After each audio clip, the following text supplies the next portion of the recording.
hoochie mamas and hoochie daddies. It's your girls, Zakira Venice, aka Nobody's Baby Mama, aka Hennessy Brown Hoochie Mama. And I know it's been a minute since I came to y'all. Charge it to my head, not to my heart. I think that's how that saying goes. But anyway, I know y'all like, what the fuck are you doing? Why them lights dim like that? We coming from a different location, aka my bedroom, because tonight's topic is a little more intimate.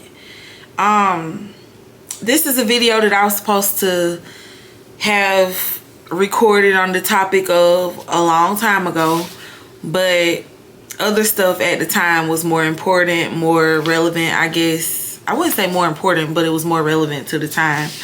So I'm old fashioned as fuck. I got my little tablet. I got all kinds of stuff. I got an iPad, I got a tablet, I got phones. But I feel like writing it out, to me, y'all just let me know, is it just me or do y'all feel like this too? Writing it out old school, pen and paper, it just has a bigger impact for me. I'm a visual learner. I got photographic memory, so writing it out versus typing it out is quicker, it's easier, all that. So if you see me flipping through my papers, oh well, charge it to the game. But I do got my little tablet too. Tonight I'm gonna be addressing my celibacy journey, which is so near and dear to my heart. And also, it's vital, it's necessary, because this is the first time in my entire life where literally God has my full attention. And you don't realize how much other things has your attention until you literally take a step back from everything. I literally have no friends. I literally am talking to no one. The only person I really talk to on a daily is Nicole, my business partner, my co-host, my sister, my friend. She's really the only person that I talk to on a daily basis, aside from my mama, my grandma, you know, family. But it's been such a liberating experience to just take a step back from everything, to not care about nobody but myself and God and my dog, and of course my family. Like, it's literally been a gratifying experience. So anyway, let me just get into my celibacy journey. Everybody's like, first of all, how can you do it? Let me just tell you, it was not easy in the beginning. Well, it kind of was, but it was more so like I was forced into it. But I'm glad that I was forced into it. And I know you like, how the hell can somebody force you to not have sex? Easy. Life does it. So initially, I had committed to never having sex till I was married. And that's what's probably the hardest to stick to. It wasn't that hard because I did make it to 24 without having sex.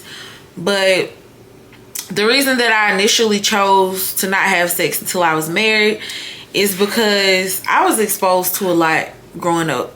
A lot of promiscuity real early. At 2 years old, I saw some stuff that adults probably have never seen. I won't say who exposed me to such a sexual life. I wasn't raped or nothing like that, so please don't think I'm saying that. But as far as things that were done in front of me, environments I was placed in, from 2 years old on up, I've been exposed to promiscuity. So from there, I feel like, I was watching this video today where this man, this pastor, was saying how some people have demons that started the attachment to them as young as childhood, and it went all throughout adulthood. And honestly, because of everything I was exposed to as early as 2, I know for a fact that is true. Even though I waited till I was 24, and yes, I said 24, I know that sounds old as fucking unbelievable, but there's a reason, and I'm gonna get into it. But I would definitely say that even though I didn't have sex with a man till 24, there was definitely seeds planted. There were definitely demons attached and assigned specifically to young Zakira that tried to follow me throughout my entire existence. But celibacy helped free me from them demons, like literally. So like I said, I was exposed to a lot real early age. And when you're that young, you don't really have a choice. You don't really have a say. And that's where I felt like I was, or that is where I was. And so I feel like the demons that became attached to me at 2 years old and beyond were involuntarily attached to me. Like, it's one thing if you choose a struggle, but just like a crack baby, they did not choose crack. Their mother, while pregnant, chose it for them. And so that's how I was with the promiscuity. I didn't choose that. The person that exposed me to it, who was supposed to be in a guardianship role, they did it. So involuntarily, I became attacked by demons at 2 years old and beyond. So anyway, I was a late bloomer. I would say that I was a late bloomer at damn near everything. I knew throughout my childhood, teenage years, up into my 20s, I knew that I did not like men. I was disgusted by the thought of a man ever having me sexually. I was terrified almost. I just despised men, and it started at 2 years old. The first man that God assigned to me, which was my father, betrayed me and abused me, tormented me, and it just literally turned me off completely to men. Not only that, things that I was exposed to let me know at an early age that I was attracted to women. Also, I don't know if you've heard me say this in prior videos, but I come from a family of nothing but abusive men. Nothing but abusive men. Every man on my daddy's side was abusive. Even as great as my granddaddy was to me. Thank God by the time I came, God had changed his life, but my grandfather was abusive. His brothers, abusers. I have a murderer in my family who actually murdered his wife in front of his kids. Did no time in jail. Abuser. So because I was exposed to every man that I saw being disrespectful, narcissistic, abusive towards women, it made it even easier to like women because I empathized with them. So, like I said, I was a late bloomer. I used to wonder why, like, at 15 or 16, when guys would show interest in me, why I just was turned off. I would friend zone guys instantly, effortlessly, because I wasn't interested in them. And it took me until I was 18 to finally admit that, yes, I like girls. Liked with a D on the end. Yes, I liked girls. It took me till I was 18 to actually admit that, to actually open myself up to being interested in a woman. I wasn't sexually active with a woman until I was 19, I believe. And I've only been with 2 girls sexually. And yeah, 2 girls. And actually, to be honest, it was once with each girl. So, like, I talked to girls, but I was never deeply sexually involved with girls. Like, out of those 2 girls, I had encounters with each of them one time.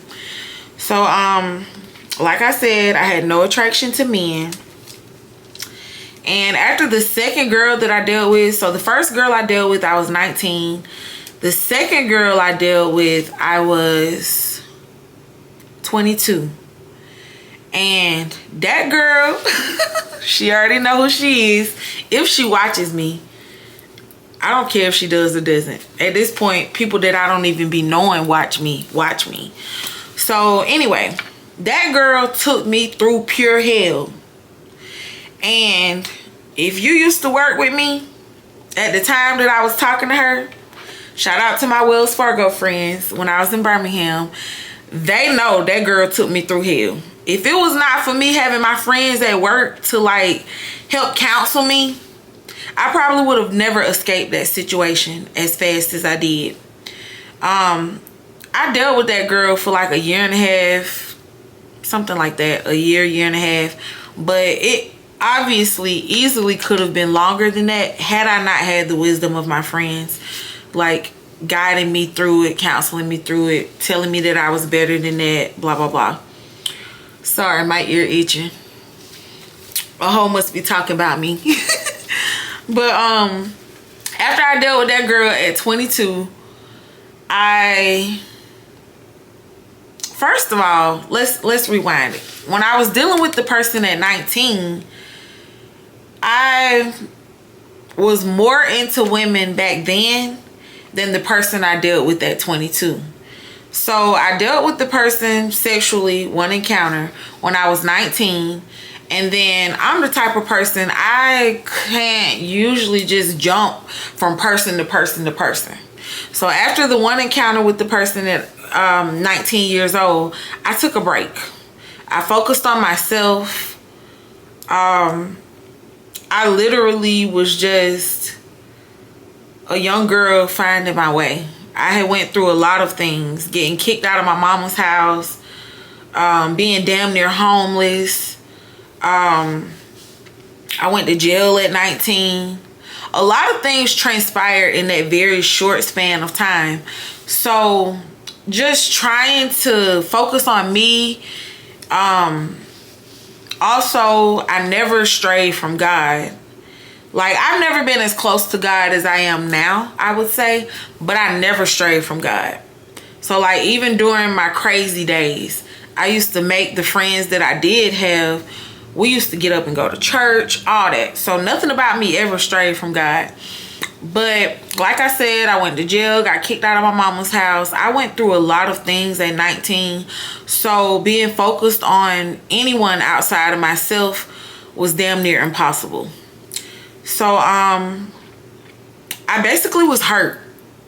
I was dealing with disappointment of feeling like I had been betrayed by getting kicked out of my mom's house, feeling lonely, feeling depressed, misunderstood, misconstrued. Like, literally during that time, all I felt like I had was God and my grandma. And that's literally all I had. So from 19 to 22, I was just focused on me. At 21, I moved to Birmingham. And I remember going to Birmingham, like, being in the gay world, going to gay clubs every weekend. But the gay club I used to go to, I was like literally the only real girl in there. And when I say real girl, y'all know what the fuck I'm talking about. Counsel me if you want to, but you can't do that because only God can. When I say real girl, I mean everybody in that thing was trannies. Or just gay men. I literally was treated like the queen around that bitch. Just imagine it's a gay club with about 100 to 150 people. And I'm the only real woman for the most part. If there was ever any other girls aside from me, it was only like 3 or 4. If there were others aside from me. So that became my life every weekend. going to the gay club, which I'm not gonna knock it because it was fun. I got to drink for free. I got in for free. The manager loved me. I'm not gonna mention his name, but if he watches this, he knows who he is. I love him to death. It was a good time. But like at 22, I was like, let me try this shit one more time with a girl. And I was like, if this shit don't work out, then it's just not me. Even though I already knew it wasn't me anyway. Because see, one thing about me, remember I said I never strayed from God. So the reason it took me until 18 to say, okay, I like girls, is because I was in such a self-convicted place. Me growing up Christian, me coming from the families and the background that I do, it's always been deeply embedded in me that being gay is wrong. It's the biggest sin. Da da da da. Even though all of them was fucking people and they weren't married. Not my grandma, because my grandma and granddaddy was married. But people who passed the most judgment out of my two families on gay folks, they were the main ones committing other sins. So I just went through self-conviction my entire life, because remember, I knew I liked girls since I was a little girl. So I just went through so many self-convicting stages where even if I wanted to be honest and say I like girls, I just couldn't. The God in me would not allow me to say it. So fast forward, 22 years old, I started dealing with this girl that I actually knew from back home, and she's actually the only person I've ever dealt with from back home. I've never fucked a dude from my hometown, never desired to, because they all fucked out and passed around anyway. But yeah, she was the only person from home that I ever dealt with. And when I did decide to deal with her, it's because number one, I had a crush on her for years and we just never did nothing with it. And number two, because like I said, I had to try that shit one more time just to get it out my system, make sure I was done, all that. So I dealt with her. And then after her, like I said, that lasted about a year.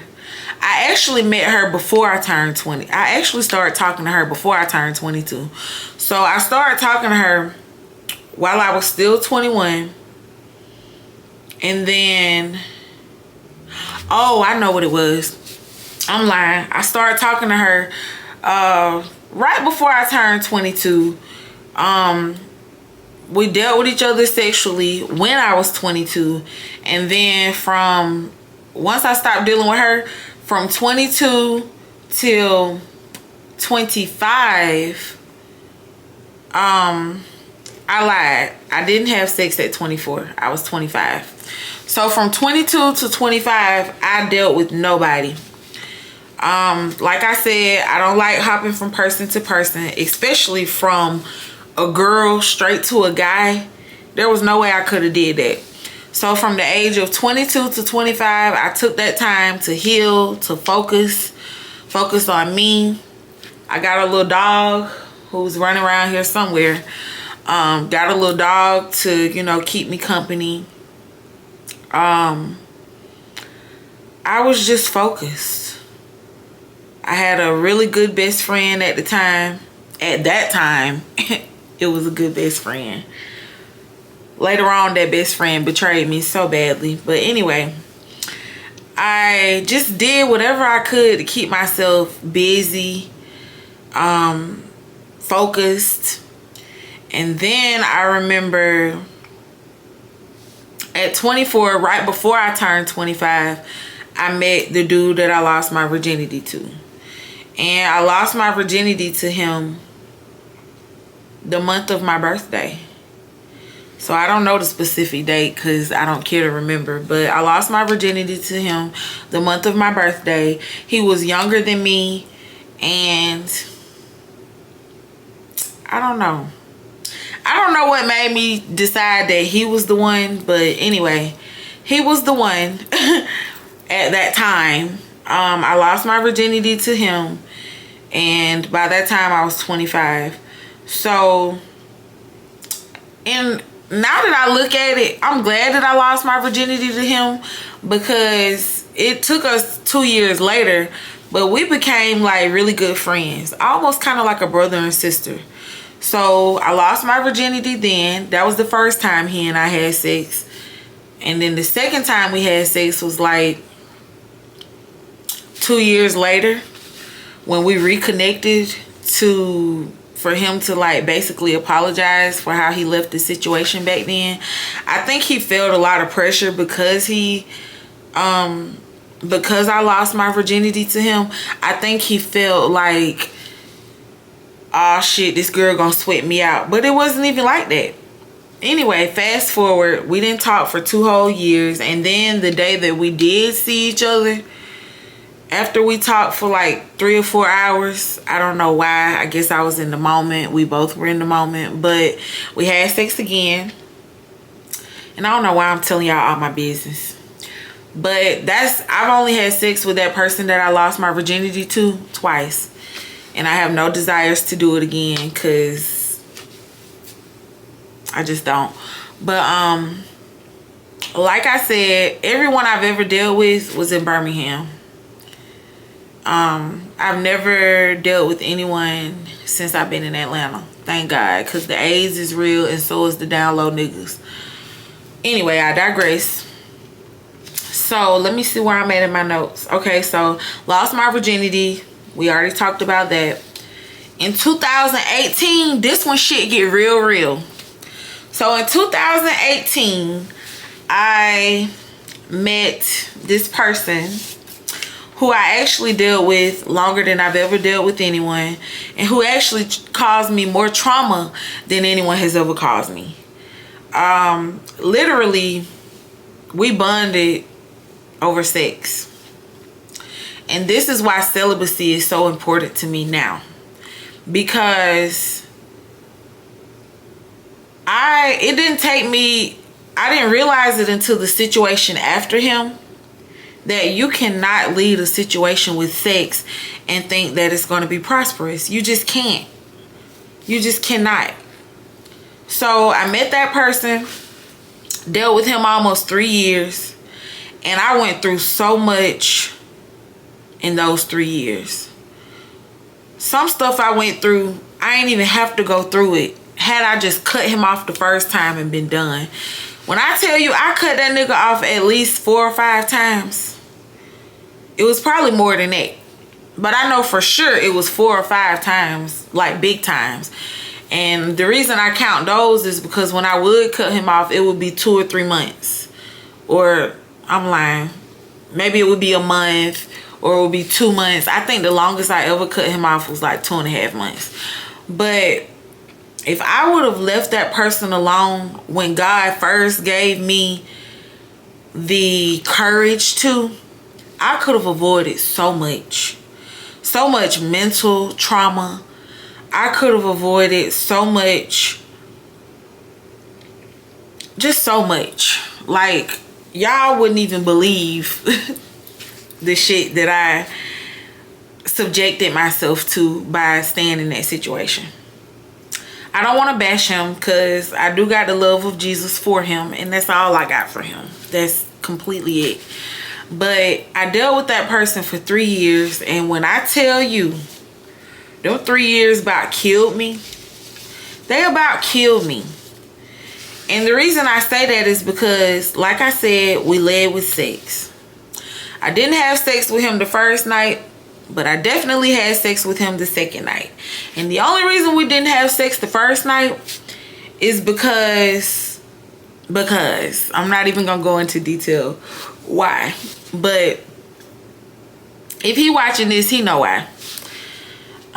It was nothing bad, so please don't think that. But what I learned from that situation is, number one, I stayed because that was the best sex I ever had. That's why I stayed.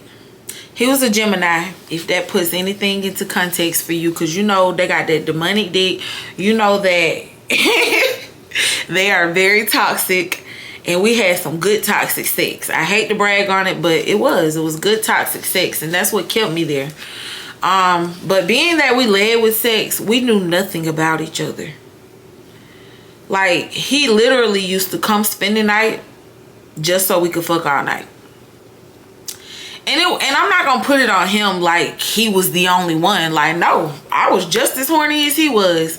As a matter of fact, remember them demons that I spoke on that attached themselves to me at the age of 2 and beyond? Those demons planted the seed of sex addiction in me. And it's crazy because even though I didn't have sex until, I wasn't penetrated until 25, even though I had 2 sexual encounters with girls, which I don't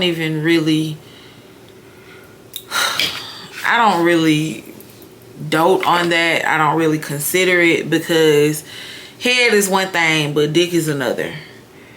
And that's one thing I never allowed a girl to do, was like use no fake shit on me, you know, a strap. I've never done that. I literally did not get penetrated until a guy. So anyway, back to what I was saying. The demons that attached themselves to me at 2 years old started really rearing their head once I got with this person that I dealt with for 3 years. So like I said, we didn't know anything about each other. And when I say we didn't know anything, I mean we only knew surface level details. Like, anytime I would try to have in-depth conversations with him, he would shut down. And that is the most disturbing thing ever, to be sharing your body, your time, your home with someone who can't even give you meaningful conversation. Like, that is the most hurtful thing ever. And so even though he never like hit me, he never called me out my name, none of that, he still never did the simple things that would have gone a long way, such as trying to get to know me, allowing me to get to know him, just being vulnerable. Like, I don't know about you, but especially now how I see sex is supposed to be intimate. It's supposed to be enjoyable. It's supposed to be fulfilling, gratifying. But you know what? It ain't like that when you're not doing it with your husband, when you're not doing it with someone that you are genuinely invested in, or that's invested back into you. Because that's the thing. I was so invested in him, but he literally wasn't invested in me, because I don't know, you gotta ask him why. He just wasn't.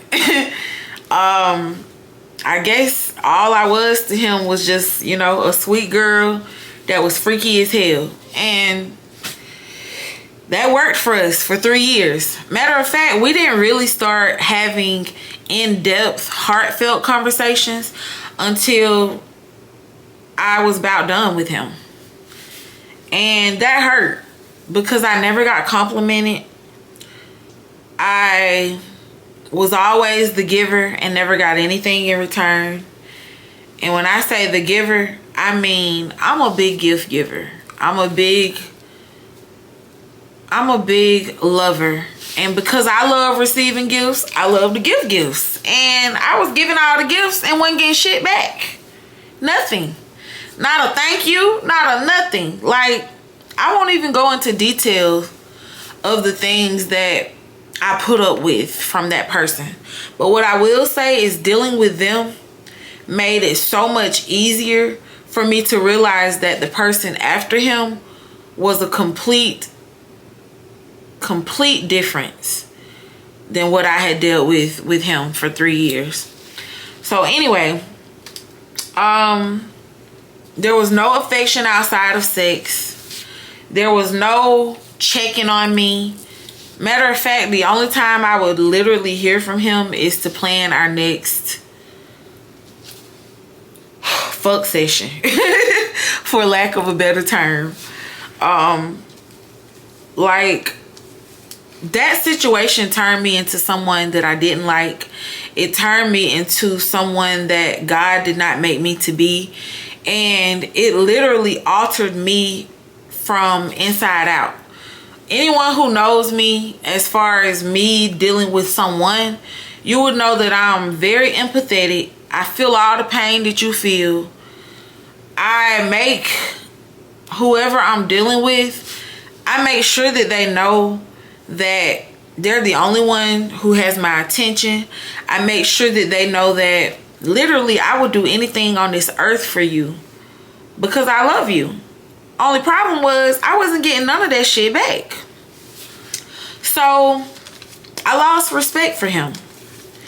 And out of hurt, I started to emasculate him, which is so totally not me, because a lot of people don't know because I keep everything about me so private. Like, my family has never even met a guy that I've talked to because that's how private I am. I dealt with this nigga 3 years and I never let nobody meet him. I am determined that the only person my family will meet will be my husband. And it's easy to stick to that, especially now because I'm celibate. But I started to emasculate him. I started to say whatever I thought would be the most disrespectful or the most hurtful things to him. And that's not who I am. And I hated that I allowed someone who didn't deserve me at all to even take me to that place. It literally led me to a pit of darkness. It felt like I was in hell on earth. Even though he wasn't abusive, even though he's never hit me, he's never called me out my name, like, he never did none of that. However, the things that he didn't do, which I don't even want to speak on because it's not a bashing session, but the things that he didn't do were so impactful that it literally started to chip away at my confidence. It started to chip away at my self-esteem. Not only that, we entered the world of COVID, aka the pandemic, and dealing with him and the lack of things that I was getting from him emotionally, plus being isolated in my home, not able to go to work. I literally was at home like 2.5, almost 3 years straight. My job was just paying me to be at home. So the only human interaction I used to get was him. And just imagine if the only person that you're seeing, because you got to remember, I'm living in a city, Birmingham, where I had no family, barely had friends. And the people that I knew, I got to see them every day at work. So when COVID happened and you don't want to be in everybody's face because you don't know what the fuck they doing, it literally kept me isolated in my home. So the only person that I was seeing every single week was that one guy. That one toxic, unhealthy guy. And that shit started to take a toll on me. Emotionally, physically. And then also in 2021, a few months before I cut him off, I went through something so tragic that I just knew I had to be done with him. Even though I didn't tell him about the situation, I just knew I had to be done with him. Because I knew if I did tell him about the situation, there would be no comfort. There would be no compassion from him. So it was just like, Zakira, you know you need to cut this nigga off anyway. Just go ahead and do it. So I went through the tragic situation in February. And then by May, I remember specifically on Mother's Day, that was the last time I gave him this good cat. That was the last time I ever saw him. Not because I couldn't see him again. To this day, he be, you know. But I know that going back to him meant that I would be setting myself back 5 years. I knew that going back to him would literally drive me insane. Because I was already about going insane after I cut his ass off. So I just knew I couldn't go back to that. Fast forward, after him, I met someone else, and that's literally the last person that I have dealt with. So this is where it gets good. This person that I met taught me so much. So you know how I told you I started the previous situation Like, we literally started and our foundation was sex. Well, fast forward to the person after him, we didn't start like that. Not because I didn't want to, because y'all know. Y'all know I wanted to. But he was like, no. I want to get to know you. Let's talk. So the person that I dealt with after him, that nigga really showed me exactly what I want in a husband. He showed me that everything I wanted and deserved in a husband was not only possible, but it was obtainable, and that I could have it. And so I thank God that I met him, because I'll get into it. Let me just go ahead and tell y'all about him. So I met the next person, which has been the last person that I've dealt with. And that's been the most intentional situation I've ever been in. It's been the most, I would say the most impactful situation I've ever been in, because I learned more than I ever could. And I learned that I can be submissive, even though I already knew I could be. But because I had dealt with someone that turned me so cold, remember, I started emasculating him. I started disrespecting him. I just literally did not give a fuck until almost the end of us. I didn't start giving a fuck in that 3-year situation until, because I've never been in a relationship. And that's another thing. I've never been in a relationship, but not because I didn't want to. It was just because the people that I was dealing with, I took them more serious than they took me. So it never progressed to a relationship. It was more so just them robbing me of my time. But anyway, I digress. This situation reminded me again that I am a submissive woman. I am a woman who adores their man. I am a woman who will literally run your bathwater and bathe you too. As long as I feel like you giving me the same kind of love, honor, and respect in return, I will do that shit for you. So, my last situation, it exposed a lot for me. That person's mom is a therapist. So he knew how to ask thought-provoking questions that no one had ever cared to ask me before. He listened to me when I talked. He was infatuated with me. When I spoke, he listened.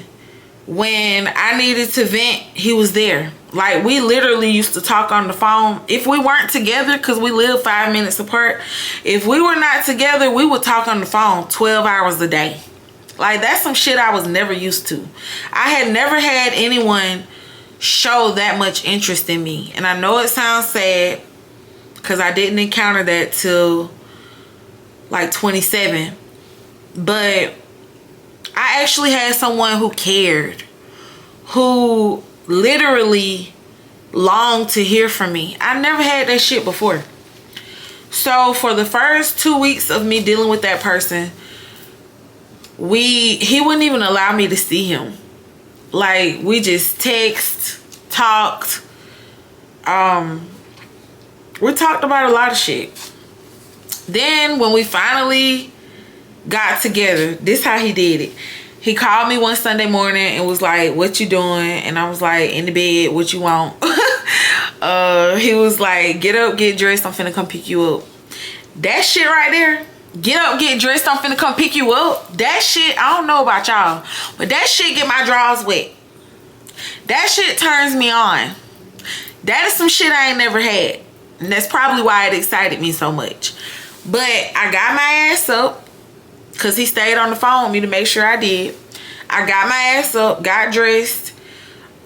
He came and picked me up. But before he came and picked me up, he was like, "I noticed that you say you like coffee." Listening to what I'm saying, that's what I like. He was like, "I noticed that you like coffee, and I'm finna go to Dunkin' Donuts to pick me up something. What you want?"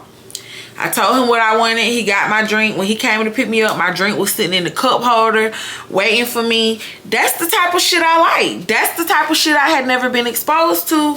And that's the type of shit that I knew a nigga was gonna have to come with. in my next person. And my next person gonna be my husband. So I ain't even worried about that. But anyway, this person came and picked me up, had my coffee in the cup holder. And I can't remember what we did that day, but like we had fun.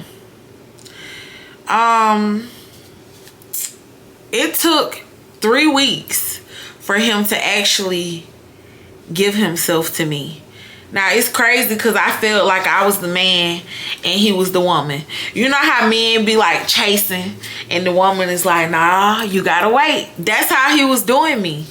And that shit made me want him so bad. Little did I know that was a part of the manipulation. I didn't know that and it didn't matter. But anyway, through that situation, I learned that I was a terrible communicator. I learned that I was very passive aggressive and didn't even know. I didn't even know what the fuck passive aggressive was until that situation exposed it in me. So, with him, we used to listen to each other because literally that's all we had at a point. Like, yeah, we used to have sex. I always want to say fuck because I love that word. But yes, we were intimate. However, the intimacy meant so much more because we actually knew each other. And it's crazy because in them first 3 weeks to a month, 2 months, we learned so much about each other that I literally felt like I had known him his whole life. My whole life. He felt like he knew me my whole life. And that's how it's supposed to feel. That's exactly how it's supposed to feel. I'm 29. I ain't never been in love yet. I'm gonna be in love with my husband. But because of dealing with him, I know that me falling in love is not far-fetched. I know that it's not unbelievable. I know that it's not unheard of. I know that I'm capable of loving someone and being loved in return. Like I said, we knew each other really in depth. However, a few months into dealing with him, last January, I hopped up and left Birmingham. I'm not gonna lie, I had to do what was best for me. And for the first time, I didn't give a fuck about what a nigga thought. Even though I really cared about this person, I was like, I gotta do this shit for me. My lease finna be up and I'm not finna renew it. And I left Birmingham and I came to Georgia. I came to Georgia for 6 months. And even during those 6 months, I was still running back to Birmingham, going to see what I thought was my nigga. Going to see him, you know, trying to keep shit alive, keep hope alive.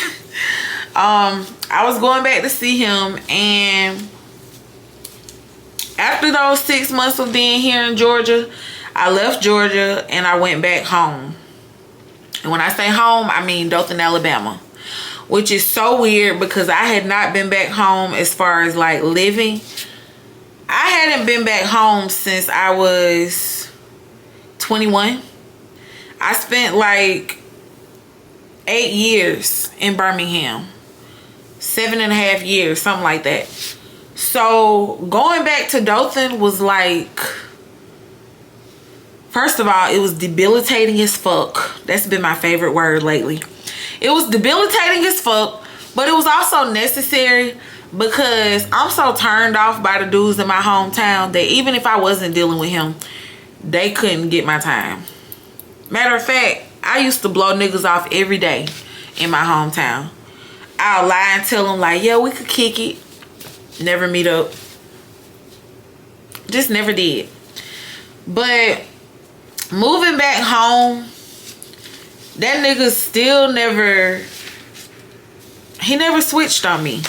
We still were talking like 10 to 14 hours a day. Like we literally used to spend our entire day together on the phone. And I know it sounds crazy, but that's just how invested in each other we were. And it literally formed one of the best friendships for me at that time. And God knew that I needed that because being back in Dothan was so out of my element. I was used to a kind of faster living. I was used to being around street niggas. I was used to having hood ass friends. Like, I always lived on the bougie side of town because I don't play laying my head just anywhere. But even though I lived on the rich side of town, I still used to go play in the hood because all my friends was in the hood. And therefore, the niggas that I used to talk to were in the hood. So, it was different. Dothan was slow as fuck. It was boring. It was depressing. My living situation was very stressful.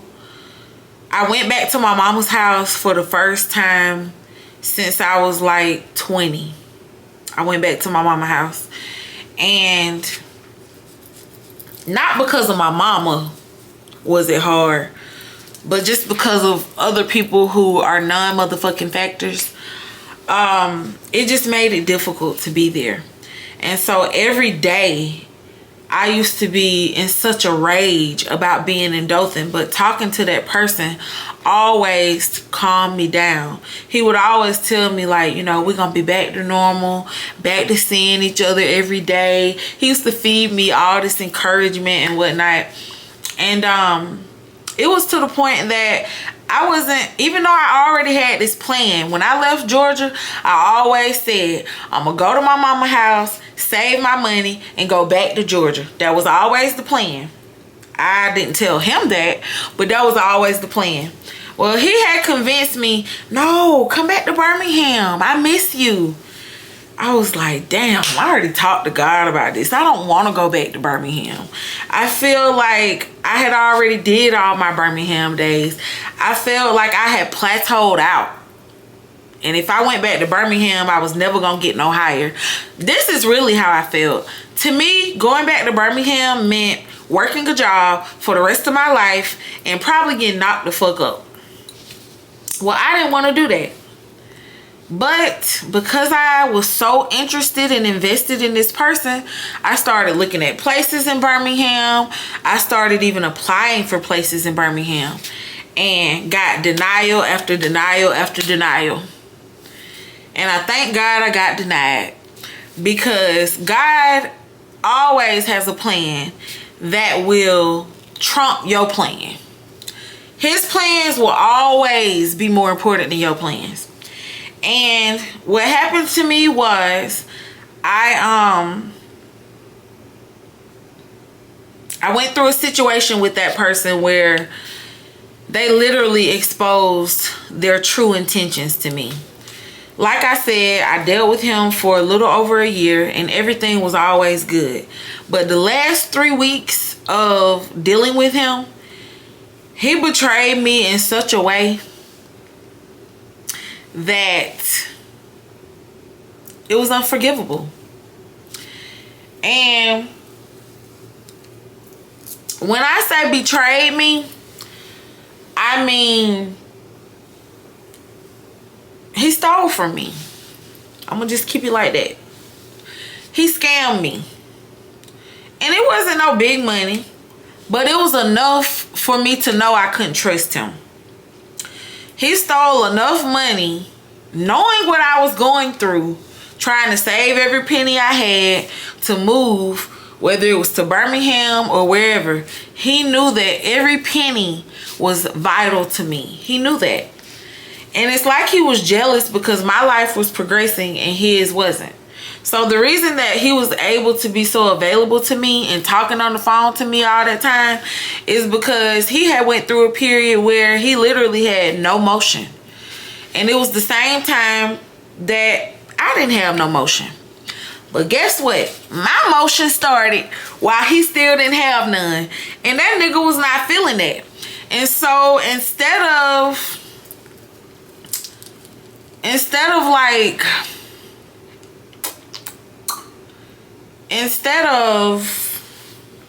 how could I say this to try to save him? I'm always trying to save somebody. Instead of him really just being real about him being jealous of me and how I was progressing and how every time we talked I always had good news. My podcast pockets was getting fatter while he had no motion. And without telling his business, I'll just say this. The type of income that he used to get, he was trying to deviate from getting it that way, if you know what I'm saying. And that's cool, because I'll take you either or. Long as you got something coming in, that's your business. But I was getting money, and my money was steady. And it was nice.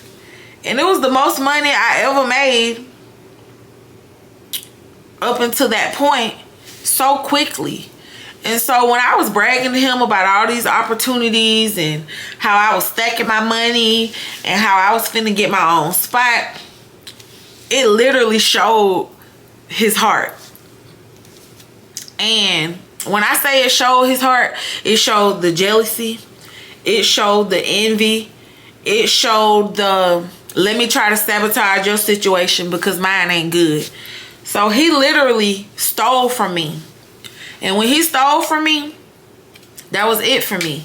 Because now it lets me know all that whole year of deep, in-depth conversations, us being vulnerable with each other, it let me know that all that shit was fake. And once I had gone through everything I did before him, I always promised God that I would never be blind to a man or for a man ever again. And I'm so glad I stuck to that promise. So, that being said, I had about $6,000 to move. And I was like, you know what? It's God that I've been denied for all these Birmingham houses. Why don't I just go ahead and start pursuing searches in Georgia? Because that was the plan anyway. Come back to Georgia and start my career in entertainment, which is what I'm doing now. Thank the Lord. But I was like, God, I know that you did not deny me for those houses in Birmingham for no reason. I know that you did not allow that nigga to steal from me and cause me to cut him off for no reason. Well, thank God I did cut him off, because not only was I gonna move to Birmingham for him, but he didn't even end up staying in Birmingham that much longer after. He's now driving trucks and is all over the world, probably finessing the next hoe. I don't know, I don't care. But it just was not meant for me to go back to Birmingham. Number one, because that's not what God told me to do. Number two, that's not what my heart wanted to do. And three, I damn sure didn't need to go back for no nigga. So fast forward, I had about $6,500. I started looking for places in Georgia. I got approved for this spot that I'm in now, which some days I don't really care for it, but I'm grateful for it because number one, it's not in a bad area. I actually love it. And two, it's a stepping stone. And preferably, it's my last apartment. Because I want a townhouse or a home or move in with my husband next. So, I moved here to Georgia completely. Like, once he stole from me, that was in November. I didn't talk to him from November to March. March, I allowed him to call me. And yes, I did say allow, because that's how I work. Once I cut you off, you have to be allowed to speak to me again. And I'll let you speak to me. But like I told him, you can never breathe my air again. Ever. And I said that shit. And thankful to God, I've been able to stick to that. And I will always stick to it. Because nothing about him turns me on at all. As a matter of fact, after he stole from me,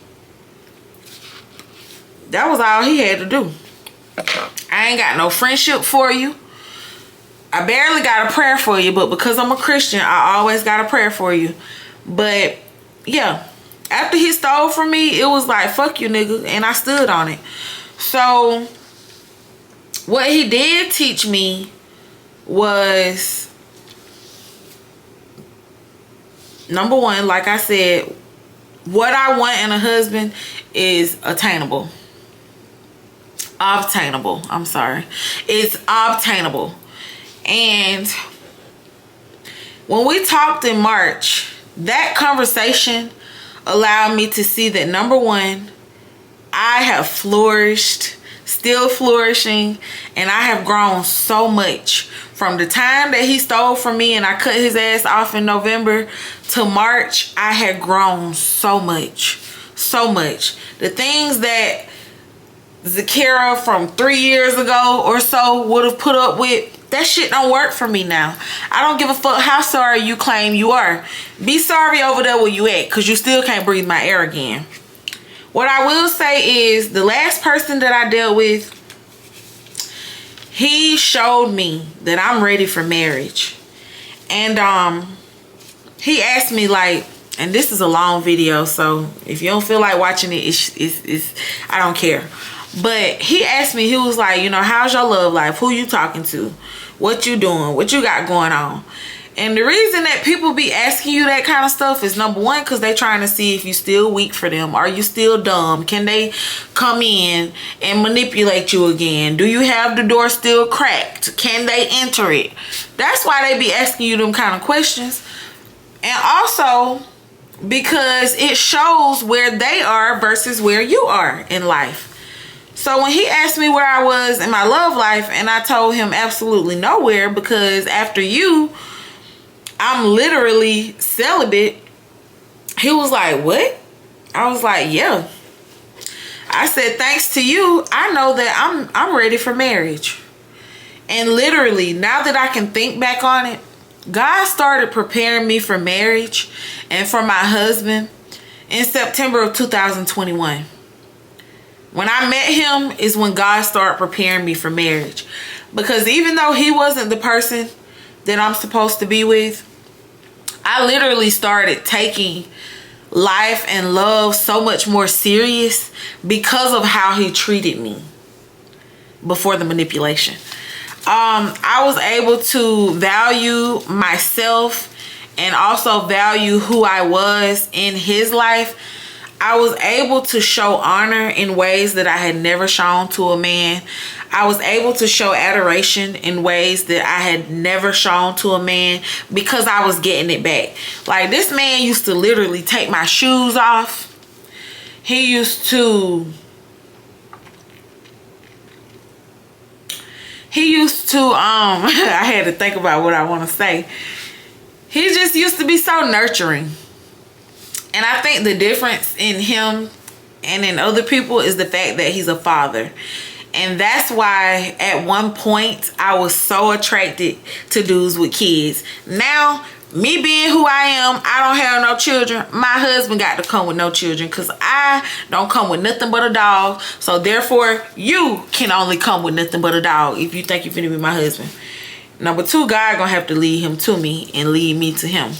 But like, the person was so surprised when I told him that I'm literally ready for marriage and that I'm celibate until I get that. He was so surprised. Number one, because he probably still out there hoeing. And two, because he knows that I love sex so much that it was like a shock. Like, what? You can go without sex?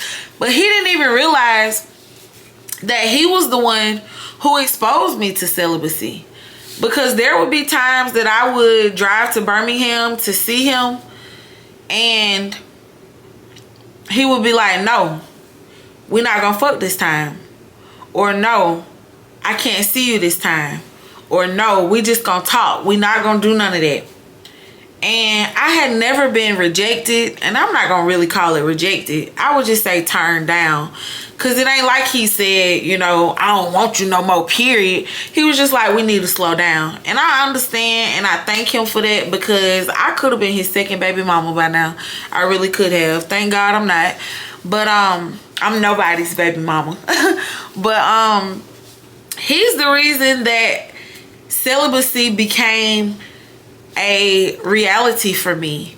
After dealing with him, I didn't have it in me. I didn't have the energy to deal with anyone else. Also, from November to January, I was still in Dothan, which meant I was definitely not fucking, because them niggas don't turn me on. But This man literally let me know, Zakira, you are ready for marriage. And so because of him, I have been able to look at things so much more differently. I have been able to literally just focus on myself. I have been able to get closer to God. Going through what I went through in those last 3 weeks with him, it showed me that I don't ever want anyone to take me off my pivot again, which is why right now I deny dudes, dates, sex, everything. I deny that shit gladly every day, because nothing is worth me coming up off of my celibacy. Nothing. Am I married? No. Am I aspiring to be married? Yes. And because I'm aspiring to be married, see, this is the thing. Y'all can't be out here saying, I'm ready to get married. I'm ready for my wife. I'm ready for my husband. If you don't even know how to sit the fuck down and stop fucking. Like, you cannot be ready for marriage if you don't know how to be by yourself successfully. And so that's why I laugh when I hear people saying that they ready for marriage, but then when I ask them, have they cut their fuck buddies off, and they say no. Well then, bitch, you ain't ready for marriage. It's that simple. It's literally that simple. I literally get fulfillment from just being myself. I get fulfillment from getting closer to God. I get fulfillment from making these YouTube videos, from recording my podcast every week with Nicole. That's where I get my fulfillment from. And it's gonna pay off way more than some sex, way more than some temporary dick. It's gonna pay off way more than all of that. I promise you. And it's easy to be celibate when you're focused. It really is. It sounds like a fairy tale, but it's so easy to be celibate when you're focused, and when you're focused on the right thing, God. And that's where my focus lies, God. Literally. So, fast forward to now. How do I feel currently? I feel amazing. I feel empowered. I feel liberated. I feel like I should be going on a motherfucking press tour to encourage other people to practice celibacy. Especially if you want to be taken seriously. Especially if you claim you're ready to be married, or you're at the point where you're ready for God to show you who your kingdom spouse is. You should have no problem practicing celibacy if that's where you're really at in your life. Now, a lot of people just be saying shit because they think it sounds good. That's not me. I'm literally putting in the work and the action behind everything that I say. So, I'm celibate because I want to be, not because I have to be. I'm celibate because it is necessary. I'm celibate because I'm so serious about my future and my kingdom spouse that I literally have to be celibate in order to get what it is that I already know is assigned to me, which is my kingdom husband. So, is it hard to continue? No. It's very easy. God gives me the grace to do it. I know it sounds cliche as fuck, but once you get there with God, you'll feel what I'm saying. God gave me the grace to do it. Is it worth it? Hell yeah. When I get married, it's gonna be even more worth it. I ain't gonna lie. I'm probably not gonna wait till I'm married to fuck again, because I already know who my husband is. And with me already knowing who my husband is, when God brings him to the place that we need to be, where we can join, even before marriage, yes, I'm getting that thing. Yes, I'm going to give myself to him. But it's going to feel different. Because number one, I know that's my husband. And number two, I'm not giving myself to someone who's not giving themselves back to me. And that's when sex feels amazing. When you don't have to fuck and feel like, damn, what the fuck did I just do? Or damn, this person don't even make me feel good about myself. Like, that's when you know that's not who you should be dealing with. And y'all already know who y'all shouldn't be dealing with, because it's been a million Six Flags red flags before. So y'all know who y'all are and are not supposed to be giving your body to. Will I stick to it? Of course I will. The reason that I will stick to it is because my kingdom spouse is so worth me going without sex. Because once I get his ass, which is gonna be real soon, once God delivers him on a platter to be, delivers me on a platter to him, like, nobody gonna be able to part us at all, period. I honestly am only interested in one person, and that's why it's easy for me to not have sex, because until we get to that place, I don't want nobody else. And the person that I'm referring to, y'all will see. I'm not even gonna speak on it. But how I feel about my celibacy, I feel empowered. I feel liberated. I feel stress-free. I'm going to my husband with absolutely no ties, no soul ties. I am only connected literally to God, to my dog, to my success, to my future, to my family. That's all I'm connected to. Every soul tie that has ever tried to attach themselves to me, was ever attached to me in the past, all that shit is gone. And when you get close to God, and when you do the inner work, because you can't just get close to God, you also have to do inner work. From therapy to just healing yourself from childhood trauma, healing yourself from things that had nothing to do with the spouse that God is going to give you. So once you do that work, it is so easy and so liberating. I know I use that word often, but it's literally liberating as fuck. All the chains are broken. No soul ties. I have 0 soul ties. Actually, like, I'm connected to nothing or no one but the kingdom of God. And that is a place I have never, ever, ever been in since I started having sex. So, I know this video is long, but it's worth it.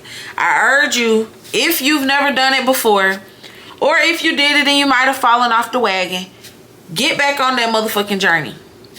Commit to celibacy. It's going to change your life. You are going to learn parts of you that you have never learned before. You are going to learn parts of God if you allow yourself to. You're going to learn parts of God that you've never learned before. You're going to discover certain things about what you like, what you don't like, what you will, what you won't tolerate. You're going to learn so much about yourself by just making one small choice, which is giving up sex. And it's crazy because a lot of celebrities, some of the finest female celebrities that's out there right now, I'm not going to name them because that's their business, but a lot of them are celibate, and you would never know. A lot of them have been celibate for years. Year or 2, 3, all that. You would never know, because being celibate does not mean that you can't have fun. It doesn't mean that you have to be a nun. It don't mean none of that. Being celibate only means that you are committing to share your body with no one but your bath water and your vibrator, if you into that. But I just want to encourage y'all. Get to know God on a deeper level. Get to know yourself on a deeper level. And like I always tell y'all, start pursuing them things that you've been putting off. Start pursuing things aside from dick that is going to pay off. You never know. Someone that you dealt with in your past, that could revisit. And y'all could come back to each other on a more mature level, on a more disciplined level.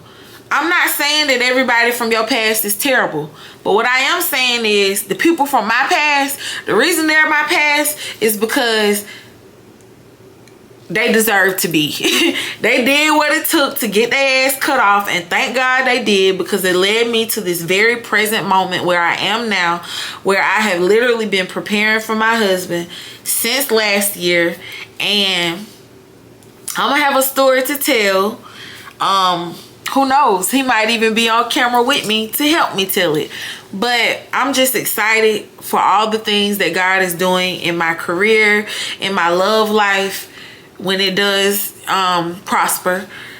I'm just excited, and I know that I would have never gotten to where I am geographically here in Georgia. I would have never gotten to where I am spiritually, emotionally, mentally. I would have never gotten to where I am had I not made the choice and the decision to actually practice celibacy. I know I sound stopped up as fuck, but excuse that. Y'all still heard everything I said, because I do speak real good English. It might be country English, but it's English. So I thank y'all for tuning in to this hour and some change episode. I hope that you got something from what I said. If you have any questions for me, or you just want to share with me, you know, how your celibacy journey is going, or you're interested in being celibate but you just kind of want an accountability partner or something like that, write me. Don't write me on Facebook, because I feel like that's weird and I don't check those. But write me. I'm gonna put all my social media accounts across the screen. You can write me on Instagram. You can write me on TikTok. You can write me. I'll share my Snapchat, maybe. Y'all can write me on everything, like, except Facebook, because I feel like that's more personal. But just let me know where you at. If you think celibacy is not for you, you the one that need to be celibate. Anyway, I love y'all, hoochie mamas and hoochie daddies. Once again, my name is Zakira Venice. If you're not familiar, my name is Zakira Venice, aka Nobody's Baby Mama, aka Hennessy Brown Hoochie Mama. Why I call myself that when I hate Hennessy? It's because I'm brown skinned. I'm Hennessy Brown. Anyway, I love y'all. Be blessed. Do not ask what's in my cup. Just put something in yours.